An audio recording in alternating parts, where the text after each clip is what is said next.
आजकल भारत में एक डिजिटल क्रांति चल रही है ना। एक तरफ तो करोड़ों लोगों को फाइनेंशियल पावर देने का वादा है और दूसरी तरफ एक ऐसे भविष्य का डर है जहां हमारे हर कदम पर नजर रखी जा सकती है। तो ये डिजिटल भारत एक सुनहरा मौका है या फिर कंट्रोल करने का एक नया तरीका? चलिए इसी की पड़ताल करते हैं। अब देखिए, इस पूरे डिजिटल भारत के विजन के पीछे एक बहुत ही पावरफुल आइडिया है। वो ये कि टेक्नोलॉजी सिर्फ कोई नई चीज नहीं है, बल्कि ये लाखों लोगों के लिए इकोनॉमिक पावर को, मतलब आर्थिक शक्ति को फिर से बैलेंस करने का एक जरिया है। तो चलिए सबसे पहले ये समझते हैं कि आखिर ये विजन है क्या। ये सिर्फ सरकारी कामकाज को डिजिटल करने के बारे में नहीं है। नहीं, ये तो शासन के, मतलब गवर्नेंस के पूरे तरीके को ही बदलने की एक कोशिश है। देखिए, मकसद सिर्फ ये नहीं है कि जो पुराने स्लो सरकारी काम है उन्हें उठाकर ऑनलाइन कर दिया जाए, बल्कि एक ऐसा खुला मंच, एक ओपन प्लेटफॉर्म बनाना है जहां सरकार, नागरिक और बाजार सब एक दूसरे से सीधे जुड़ सकें। इससे नौकरशाही की भूमिका ही बदल जाएगी। तो सवाल ये है कि ये जो नई अर्थव्यवस्था है, ये खड़ी किस पर है? असल में ये कुछ बहुत ही पावरफुल सरकार के बनाए हुए डिजिटल पब्लिक प्लेटफॉर्म्स पर आधारित हैं, जो सभी के लिए खुले हैं। देखिए, इसकी जो बुनियाद है वो है इंडिया स्टैक। ये असल में कई डिजिटल सेवाओं का एक ग्रुप है, जैसे पहचान के लिए आधार और पेमेंट्स के लिए यूपीआई। ये सब मिलकर एक बहुत मजबूत डिजिटल ढांचा बनाते हैं। और इसी बुनियाद के ऊपर बना है यूपीआई, एक ऐसी पेमेंट सिस्टम जो सबके लिए खुली है, और इसने तो भारत में पैसे के लेन देन का तरीका ही एकदम बदल दिया है। और अब देखिए, अगला कदम है ओएनडीसी। इसका लक्ष्य वही है जो यूपीआई ने पेमेंट्स के साथ किया, मतलब ई कॉमर्स को कुछ बड़ी कंपनियों के कंट्रोल से निकालकर सभी छोटे छोटे व्यापारियों के लिए भी खोल देना। और इसका स्केल स्केल तो सच में चौंकाने वाला है। आप सोचिए, सिर्फ 2023 में, एक साल में यूपीआई के जरिए 100 अरब से भी ज्यादा ट्रांजैक्शंस हुए हैं। ये कोई छोटा मोटा एक्सपेरिमेंट नहीं है, ये दुनिया की सबसे बड़ी डिजिटल पेमेंट प्रणालियों में से एक है। पर सोचिए, जब कोई सिस्टम इतना बड़ा हो, इतना इंटरकनेक्टेड हो, तो ये एक बहुत जरूरी सवाल भी खड़ा करता है। क्या ये वाकई सबको साथ लेकर चलने का एक ढांचा है, या फिर ये नियंत्रण, मतलब कंट्रोल का एक ढांचा है? तो जहां एक तरफ एम्पावरमेंट की बात हो रही है, वहीं एक दूसरी कहानी भी है। एक कहानी बहिष्कार की और बहुत सारी समस्याओं की।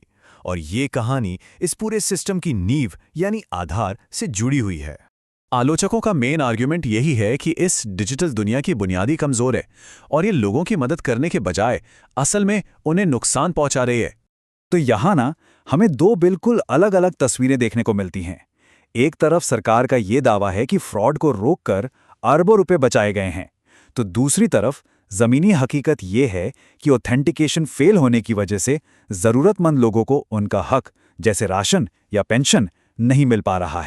आलोचक कहते हैं कि सिस्टम में ही कई बुनियादी कमियां हैं, जैसे जो मजदूर दिन रात मेहनत करते हैं उनकी उंगलियों के निशान घिस जाते हैं और फिर बायोमेट्रिक मशीनें उन्हें पहचान नहीं पाती।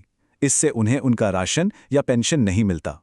तो जो एक टेक्निकल फेलियर है वो लोगों के लिए एक बहुत बड़ी मुश्किल बन जाता है। लेकिन लोगों के सिस्टम से बाहर हो जाने की फिक्र से भी एक और बड़ी चिंता है, और वो ये है कि जब किसी का bank account, phone number, health record सब कुछ एक ही आईडी से जुड़ जाए तो क्या होता है? तो सवाल ये खड़ा होता है कि क्या इसका असली मकसद लोगों का भला करना है, या फिर एक ऐसी विशाल पर्सनल डेटा इकोनॉमी बनाना है जिससे पैसा कमाया जा सके।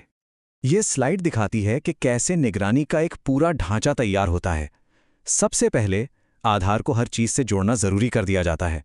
फिर अलग अलग डेटाबेस को इस एक आईडी से कनेक्ट कर दिया जाता है, और इससे होता यह है कि किसी भी इंसान की एक पूरी डिजिटल प्रोफाइल बन जाती है, जिससे उस पर नजर रखना और उसे कंट्रोल करना बहुत आसान हो जाता है।